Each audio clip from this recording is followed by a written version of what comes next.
What's up, YouTube? Timmy's here. Here is my throwback segment where I talk about the films that turns 10, 20, 30, and 40 this week. Alright, the films celebrating their 10th anniversary. Oh, we got some good ones and some not so good ones here. But the first great one we have out that turns 10 is not the first film, but the sequel, and that is Ted 2. Now, this film, of course, follows the talking teddy bear voiced by Seth MacFarlane, as he fights for his civil rights to become like a person and stuff. Because him and Tammy Lynn wants to have a kid, but because he's not a person, they don't really see him as they pretty much only see him as property and stuff. I love Ted 2. I mean, yeah, I will admit it's not as funny as the first Ted, but I still quite enjoy the sequel. Definitely had some fun laughs to it. The Liam Neeson cameo is always hilarious. The Comic Con episode was always fun. I always quite enjoy this one. Definitely, I watch it every chance I get. I still remember watching this one in theaters back in 2015. Sadly, didn't make as much as the first film, which is why we don't really have a part 3, I'm guessing. At least we got that TV show, which is pretty fun too, so there's that. But, yeah, if you guys have not seen Ted 2, or even the first Ted, definitely give them a go. And of course, you had Amanda Seyfried was also in this, Morgan Freeman, Patrick Warburton. Oh man, there are some of the most funniest stuff I laughed in this. With the you know what bank joke. I'm not gonna go into any details, but yeah, you guys probably take a while to guess what I'm talking about when I'm talking about the you know what bank. Yeah. Anyway. Also turning 10 is the movie Max. Now, this is, of course, a dog movie where, of course, this U.S. Marine is killed in Afghanistan, and Max, who's this highly trained service dog, is too traumatized to remain in service. And so Kyle's family adopts the dog, but the teenage brother, Justin, has problems of his own here. And the movie is actually really charming. You don't really see, these, animal movies as much nowadays. You also had Thomas Hayden Church, Lauren Graham, Josh Williams. You had some really decent cast members here. They did do a terrible sequel, which was a home video sequel, which we don't really talk about. But Max is a really decent one. Really decent, coming of age story. Really decent story about a dog, and it is really heartbreaking at times too, but it's really decent. All right. Also turning 10 on more small affairs. We got Escobar, Paradise Lost, which of course chronicles the life of a surfer who falls in love with pretty much Pablo Escobar's niece. Benicio del Toro, of course, plays Pablo Escobar, and Josh Hutcherson also stars in this too. It's not a bad film. Definitely had some interesting moments and all. Also turning 10 is Big Game, which stars Sam Jackson and follows this kid named Ozakari in his efforts to protect the President of the United States, played by Sam Jackson. This movie was terrible. I remember seeing this one in theaters. I just saw pretty much all 4 of these movies in theaters. But I remember watching this one in theaters. It's not memorable at all. It's just those home video type films. Yeah. I mean, it was cool seeing Sam Jackson play a president, but other than that, nothing about it was all that interesting. Alright, now films turning 20 this week. Oh, we got some interesting ones here. We got Herbie Fully Loaded. Holy cow, I cannot believe Herbie is... obviously, the Love Bug is way older than that. The Love Bug with Dean Jones and all. But Herbie Fully Loaded with Lindsay Lohan, Michael Keaton, is 20 years old. That's insane to believe. You also had Justin Long was in this, Matt Dillon. Herbie Fully Loaded isn't a great film. It's not as good as her other films like Mean Girls, Freaky Friday, nothing like that. But I still always quite enjoyed Herbie Fully Loaded. Actually, I could be wrong here, but I believe before before Freakier Friday, this was actually her last Disney movie before Freakier Friday and stuff. So pretty cool here. And of course, remember she did do that song first from the soundtrack, which I always blast that song once in a while. So yeah, if you guys never seen Herbie Fully Loaded, again, it's not a great film, but definitely had some fun charm to it. You know, it's pretty much like classic Lindsay Lohan. You know, it was definitely in that like Disney Lindsay Lohan era. You know. All right. Also turning 20 is the remake of Bewitched. Now, this, of course, you know, this is like obviously this was one of the other because 2005 was like the year where like they did films based on classic TV shows. You know, that was the same time they did like the Honeymooners reboot with Cedric the Entertainer, the Dukes of Hazzard remake with Jessica Simpson, and this was like the second one that they did here. Now, if you guys don't know much about Bewitched, the movie that is, it follows an actor played by Will Ferrell who discovers during a remake of the TV show Bewitched that his co-star, played by Nicole Kidman, is an actual witch. Now, this is actually a little more fun. You'll probably more recognize this movie from a Family Guy parody.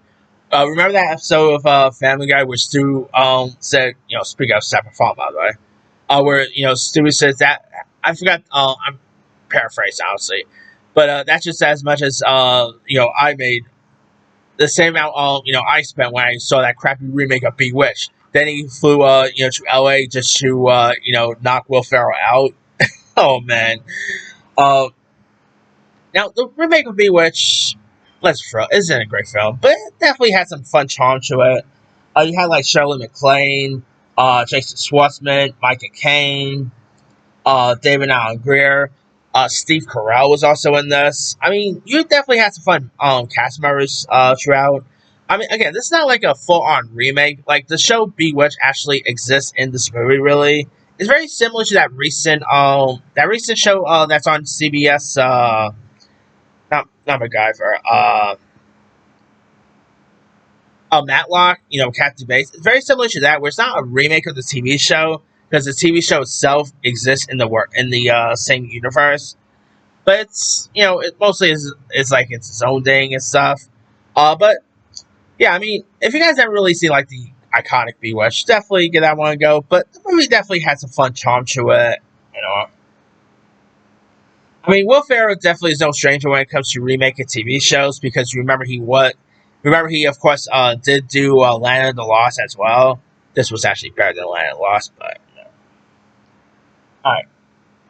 And by the way, even they even had like awesome footage of Elizabeth Montgomery and Dick York popping up too, which that was pretty cool to see. Anyway, also turning 20, we got the remake of War of the Worlds, directed by the great Steven Spielberg, starring Tom Cruise. Morgan Freeman also narrates this as well. And it follows like an American dock worker who must look after his children from whom he lives separately. And of course, like extraterrestrial invades Earth and devastates cities with giant war machines. You also had Justin Chatwin. He actually played Tom Cruise's son in this as well. Of course, he will go on to play Goku in Dragon Ball Evolution. But you also might know him as Steve or Jimmy, whatever, on the show Shameless. This was, I guess you'd say, one of his like earliest stuff he did. But One of the Worlds definitely, was a fun one. Tom Cruise, like, it'll be cool to see him reunite with Spielberg again. Like he says, like, I don't think they've done the movie together since War of the Worlds. Like, they did Minority Report and stuff, but yeah, of course, he had like Dakota Fanning playing like his young co-star. I quite enjoyed this one a lot. It's definitely fun. It is really entertaining. Uh, One of like Spielberg's like underappreciated films, if you will, and yeah, of course, it is based on like an H.G. Wells novel as well. If you guys never seen War of the Worlds, definitely give that one a go. Also turning 30 is George A. Romero's Land of the Dead. Of course, this is like the fourth installment of Romero's, Living Dead movies. You had the likes of, Simon Baker. You had John Leguizamo, Asia Argento. The story, is, of course, of the Land of the Dead deal with a zombie assault in Pittsburgh, where, of course, like the region is protected by two sides of the rivers, and on the dirt eccentric barricade here of the survivors. I mean, it's not really that great of a film, to be honest here. Like, it's not really as memorable as, let's say, Night of the Living Dead, Dawn of the Dead, but Yeah, it's been a while since I've seen this one. Alright, also turning now, films turning dirty this week. Holy cow, we got some good ones here. People are eating up good 30 years old this week. Because there was something for everyone this week, 30 years. First up, we got Apollo 13. Who remembers Apollo 13? Directed by Ron Howard, starring Tom Hanks, Ed Harris, Bill Paxton, Kevin Bacon. Of course, the film tells the story of astronauts Jim Lovell, Jack Swigert, and Fred Hayes, who aboard Apollo 13 for America's fifth crew mission to the moon. And of course, en route, an onboard explosion deprived their spacecraft and much of its oxygen supply and electro power. Here, I mean, Apollo 13 is just such a classic one. Directed by Ron Howard.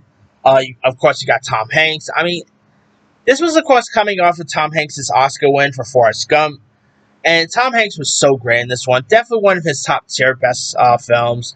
Obviously, of course, you've got like Bill Paxton was great in this, Ed Harris. Ron Howard did a great job here. It is definitely a really good one. Alright, also turning on 30 is Judge Dredd. Not to be confused with the Carl Urban one that ain't no one really saw, but this is the Sylvester Stallone version.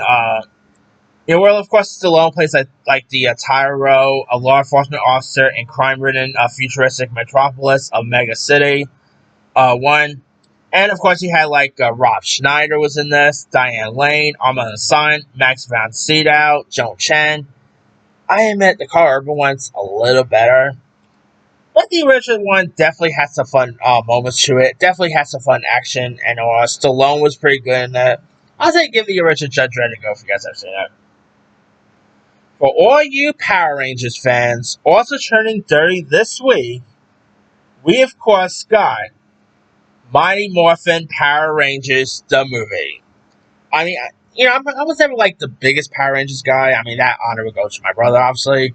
But I actually still remember watching. I didn't really watch it theaters because I was just pretty much still an infant at the time. But I just actually remember watching it on TV. Years after, and it was definitely an iconic one. If you guys don't know much about, of course, Power Rangers at the time was very popular and all. And of course, you had the likes of Jason Tabor Frank, Amy Jo Johnson, David Yost, alongside villainous cast from the original series like Paul Freeman, and of course, there was like other Power Rangers movies that came after, but nothing really beats the original Mighty Morphin Power Rangers movie. Definitely had some fun to it. So yeah, I mean, crazy to believe in 2 more years, the recent Power Rangers will be 10 years old. That's insane to believe. Alright, also turning 30 is Clueless. Clueless is like one of the most iconic teen comedies of the 90s. Of course, starring pretty much like loosely based on Jane Austen's Emma, starring Alicia Silverstone, the late Brittany Murphy, very young Paul Rudd, Donna Faison, Wallace Shawn. And the plot centers around like this beautiful, popular, and rich high school student, Cher, who of course befriends with a new student and decides to give her a makeover here. And it's a really classic teen trope here. I guess you say it was like, there's been teen movies beforehand, obviously, but this was, I guess you say, really was one of the teen movies that put the teen genre on the map for most people. Obviously, thanks to this, we will get stuff like Mean Girls in the 2000s and stuff. And yeah, Clueless is just such a timeless one. It is a classic. Alicia Silverstone, the movie that really put her on the map. And she did stuff beforehand, like she was in, remember the movie The Crush she did with Carrie Ellis? But this was actually the movie that really put her on the map for most people. And Clueless, I mean, some really iconic lines, as if. I mean, come on. Some of the most iconic lines in this movie, Alright. Films turning 40 this week is Pale Rider. Of course, directed and starring Clint Eastwood. Of course, it is a reference to the Four Horsemen of the Apocalypse. As the Pale Horse Ghost Rider, played by Eastwood, represents death here. And it's actually a pretty fun one. Definitely like it is your classic Clint Eastwood. He was terrific in this one. I think you also had, yeah, Sonja Locke was also in this as well. They were like really big at together at the time. Pale Rider is definitely really a classic '80s western, worth giving a go. All right, also turning 40, we got Red Sonja. Now there is of course a new version coming out sometime this year, I believe. This is, I guess, say one of like Arnold Schwarzenegger's earliest roles here. You had Brigitte Nielsen. Of course, here you got Red Sonja, who is to warn her about the Guardians' plan for world domination, and Lord Killjoy, played by Arnold. The Tails and Keeper. It's just like on helping Sonja here, and you also had like Ernie Reyes from Teenage Mutant Ninja Turtles. Let's be real, this isn't a good one at all. I used to always thought it was like a connection with Red Sonja and Conan, but Arnold did not play Conan in this. I think this actually came out like a few years after Conan, but yeah. Red Sonja definitely has its moments. It's pretty fun. It is cheesy. But Bridget Nielsen, I feel like you don't see her hardly anymore nowadays. But Bridget Nielsen was pretty good in this one too. So yeah. Alright, also turning 40 is one of the most iconic films of that era, with one of the most iconic songs of that era too. St. Elmo's Fire. Directed by Joe Schumacher, who would go on to give us like The Lost Boys, Batman and Robin, Phone Booth. I mean, Joe Schumacher was the man. And he's definitely put out some cool stuff before. Of course, here you got Emil Estevez, Rob Lowe, Andrew McCarthy, Demi Moore, Judd Nelson, Ali Sheedy, Andy McDowell. Really, pretty much it made it start out tons of these actors here. It made it start out with Demi Moore. It made it start out with Emil Estevez and all. Now, of course, it centers on like a clique of recent graduates of Washington D.C.'s Georgetown University and their adjustment of post university life here. And the movie is a prominent movie of the Brat Pack. And St. Elmo's Fire is such an iconic one. Definitely some great cast members around. Joe Schumacher. I always keep forgetting Joe Schumacher directed this. Um, but yeah, he did a great job here.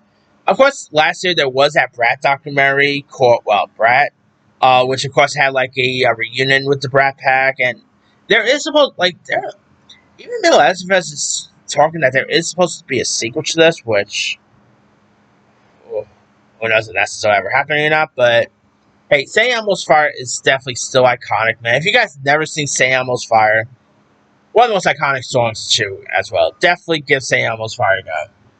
But that's pretty much it there. Let me tell you guys, which of these films stand out to you the most? To me, the 10-year one is going to Ted 2.